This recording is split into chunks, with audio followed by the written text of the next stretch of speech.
Ya, sahabat pionir semuanya, bertemu kembali di channel Ubek-Ubek TV Info. Nah, teman-teman, hari ini ada informasi terbaru juga dari salah satu core team ya, yaitu Cheng Daofan. Nah, jadi kayaknya makin lama makin manis lah berita-berita macam ini ya, teman-teman. Nah, kalau misalnya berita ini adalah berita yang luar biasa ya, pastinya ini sangat menjanjikan tentunya ya, teman-teman. Nah, jadi Pioneer memiliki kemandirian dan berdaulat dalam mengatur koin fee yang dimilikinya. Nah, dan kemudian kemandirian serta kedaulatan atas dirinya sendiri tidak lantas melakukan barter seenaknya dengan nilai rendah seperti ya satu fee itu seperti yang diperjualbelikan ya, yang tidak cocok dengan kriteria lah dari kita semuanya, karena keinginan kita itu nilai fee-nya sangat besar.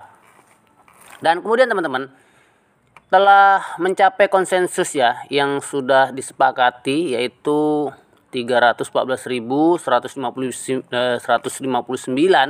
dolar. Nah, ini adalah kesepakatan terjadi tidaknya ini adalah sebuah ekosistem yang mana komunitasnya setuju dengan angka tersebut. Jadi, kemandirian dan kedaulatan para pionir adalah kemandirian dan kedaulatan dalam tata dinilai konsensus tersebut. Jadi banyak sekali teman-teman yang bertanya ya, kalau pionir sedang memiliki kebutuhan mendesak, contohnya mau bayar utang, contohnya mau beli ini, contohnya banyaklah seperti itu ya. Karena memang kebutuhan manusia ini tidak bisa kita sendiri yang mengaturnya gitu. Jadi kawan-kawan juga mungkin punya kesulitan dan lain sebagainya. Kemudian dengan hal-hal tersebut dia menjual dan dengan harga yang sangat murah seperti itu. Terpaksa lah pokoknya ya.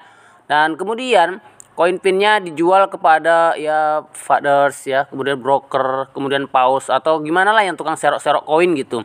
Dan ya mungkin berlagak seperti marketplace, vendor ya, kalau beli dengan saya macam sekian nah gitu. Jadi ini banyak sekali ditemukan pada saat ini, bahkan di negara-negara lain juga ditemukan, tidak hanya di Indonesia.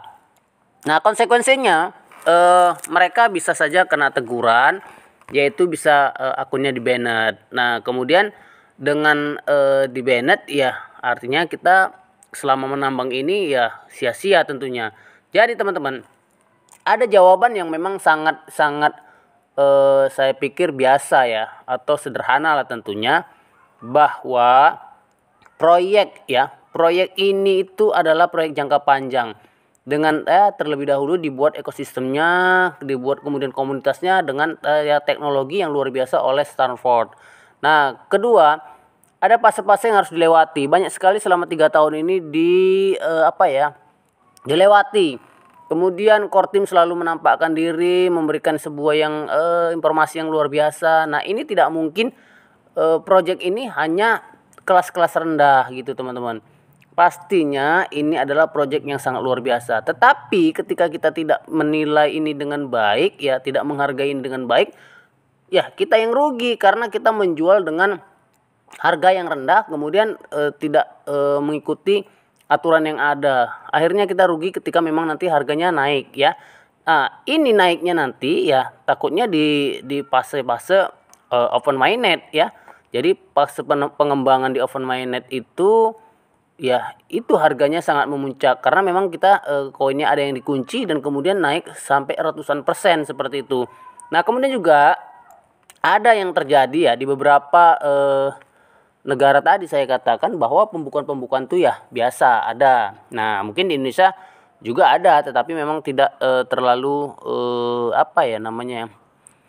di blow up lah gitu tentunya, dan kemudian kita tidak mengetahuinya. Jadi ya saat kita memasuki di hari inilah tentunya di Enclosed Mainnet ini ya, bagaimana kita menghargai koin fee kita, dan kemudian kita harus bertanggung jawab kepada diri kita sendiri, baik kepada teman-teman yang sudah mungkin kita ajak, dan untuk mengatakan bahwa tahan koinnya, jangan dijual murah dan lain sebagainya, karena ya di antara teman-teman semua itu tidak semuanya koinnya sama banyaknya dengan kita. Nah, jadi perlu sekali ya teman-teman kita belanjakan dengan namanya barang-barang yang mungkin super mewah lah, tapi jangan dibelanjakan dengan barang-barang kacangan dengan koin yang tinggi tetapi barangnya tidak bermutu. Nah, jadi seperti itu teman-teman. Makanya ya Cheng Daofan sudah mengatakan bahwa hari ini dia sampaikan di sebuah tweetnya yang terbaru ya, akan ada cahaya tentunya. Nah, akan ada cahaya ini kita tidak tahu apakah akan ada cahaya terang benderang ketika Fi ini ke depannya akan menjadi sebuah penerangan buat kita semuanya. Nah, ini sangat membantu sekali ya, setiap informasi itu diberikan supaya kita memang fokus dalam melakukan penambangan di Fi Network ini. Nah, kemudian juga untuk memasuki belanja ya di ekologi Fi Network. Nah, ini yang penting sekali. Jadi masa dimana ya teman-teman Fi ya yang telah punya balance ya, available balance, atau yang koinnya sudah migrasi itu dia dapat melakukan barter langsung kepada vendor. Nah, jadi ketika nanti ekologinya sudah selesai seperti Pigeon Mall ya, P-Market Indonesia, Barter Mall, atau vendor-vendor yang sudah ditentukan. Karena memang marketplace ada 12 yang sudah di HK tentu diresmikan, dan kemudian nanti akan banyak lagi vendor-vendor yang akan bergabung. Nah, untuk berbelanja atau barter ya di mungkin ya kita katakan di market di startup dunia. Nah, itu di ekologi Fi Network ini tentunya kita masih menunggu selesainya SDK. Nah, pokoknya kalau udah selesai kita semuanya selesai dan bisa melakukan hal-hal yang kita butuhkan tentunya. Nah, jadi pilihlah ya dengan harga-harga yang sangat sederhana tentunya atau yang terjangkau, karena kita ketahui bahwa harga mobil di Indonesia dengan harga mobil di Malaysia dan kemudian di Cina ini sangat jauh sekali ya selisihnya.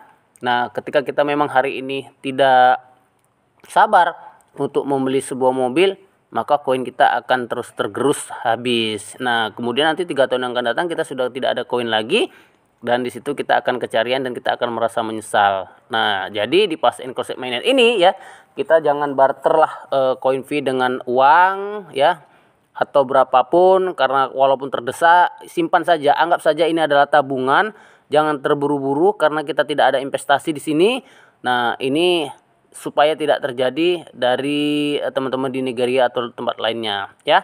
Jadi itu saja teman-teman, mudah-mudahan berita ini berita yang sangat baiklah buat kita semuanya, bahwa setiap saat Core Team sendiri akan memberikan informasi yang terbaik buat kita semuanya, baik secara tulisan maupun secara lisan atau secara langsung di dalam dashboard dan kemudian conference ya yang sudah dilakukan oleh pihak Core Team sendiri. Saya yakin Nicholas Cheng Daofan yang membangun proyek ini ke depannya itu akan menjadikan orang-orang yang positif ya, orang yang positif itu akan sukses. Nah, bagi orang-orang yang negatif saya yakin mereka juga ikut dari belakang.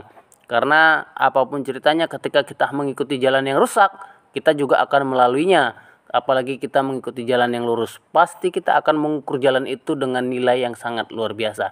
Oke, terima kasih teman-teman, mudah-mudahan sukses tentunya ya. Pokoknya tidak ada istilah halu, istilah menghayal. Kita semua bekerja walaupun kita hanya mengikuti Fi Network ini. Jadi bukan Fi Network saja yang kita lakukan, banyak penambangan-penambangan, bisnis-bisnis lain yang kita ikuti, tetapi kita tidak lupa untuk juga melakukan pekerjaan kita sehari-hari untuk menghasilkan uang. Bisa jadi penambang petir itu adalah orang-orang hebat yang punya kekayaan ya. Contohnya ya tidak saya sebutkan, teman-teman saya sudah banyak pengusaha-pengusaha itu yang ikut menambang petir, bahkan direktur-direktur BUMN itu ada yang ikut menambang petir. Oke, terima kasih teman-teman. Mudah-mudahan bermanfaat buat kita semuanya.